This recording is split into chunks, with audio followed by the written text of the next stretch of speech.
Hello everyone, मैं Mrs Pranita, कक्षा 5वीं विषय है। लास्ट वीडियो में हमने देखा कि लेखक के घर के आंगन में एक बड़ा सा आम का पेड़ है जिसे उसके दादाजी ने लगवाया है। उस आम के पेड़ की घनी छांव में ही लेखक पला बड़ा है। खेलते कूदते हुए उसका बचपन बीता है। आम को जब बौर आता था तो उसकी खुशबू से पूरा वातावरण महक उठता है। दादी जी आम से अनेक प्रकार खाने के लिए बनाती थी, जैसे आमचूर, मुरब्बा, अचार, चटनी, ऐसे अनेक प्रकार बनाती थी और आते जाते लोगों को आम चूसने के लिए देती। पढ़ाई के कारण लेखक हॉस्टल में जाकर रहने लगता है और जब भी वो छुट्टियों में घर आता है तो पेड़ की घनी छाया में सो जाना उसे अच्छा लगता था।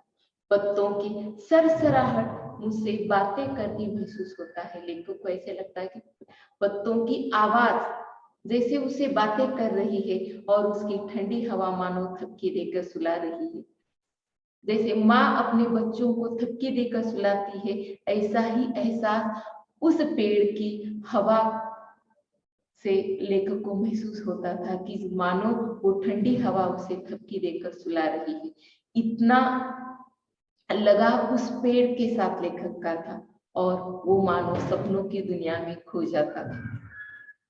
सभी कुछ यथावत अर्थात अच्छा चल रहा था, मगर इसी बीच दादी जी की मृत्यु हो जाती है और हमारे घर की रौनक मानो चली जाती है। दादी जी की मृत्यु के बाद घर की रौनक जो शान है वो चली जाती है और लेखक का मन जो है दुखी होता है दादी जी की मृत्यु से, मगर समय किसी के लिए भी नहीं रुकता।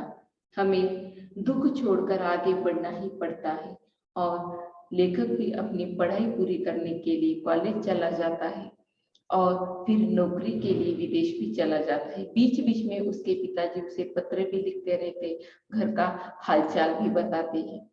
एक बार पिताजी का पत्र आया और पत्र में उन्होंने लिखा कि घर की हालत बहुत ही खराब हो गई है।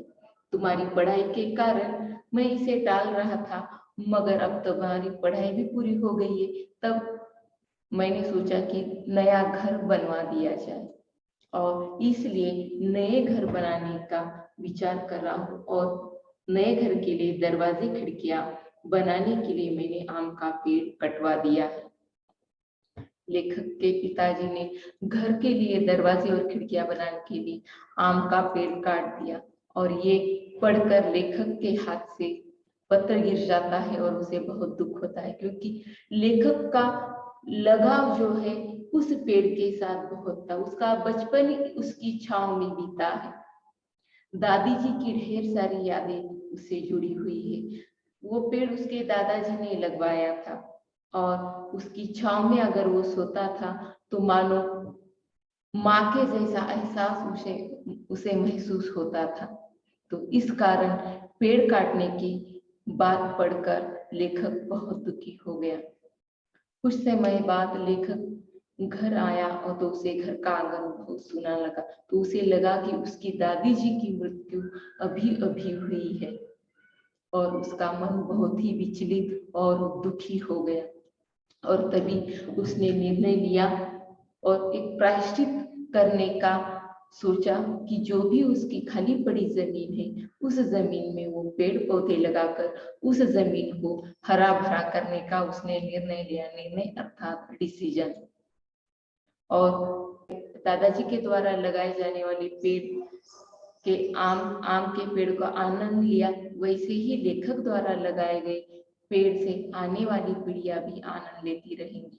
फल फूल मिलेंगे और अनेक पक्षियों को वहां पर अपने घोंसले बनाने को मिलेंगे, जानवरों को चारा मिल सकेगा और स्वच्छ हवा भी मिलेगी, शांत वातावरण मिलेगा, पर्यावरण का संतुलन भी बना रहेगा और यही उसके दादाजी और दादी जी के प्रति सच्ची श्रद्धांजलि होगी।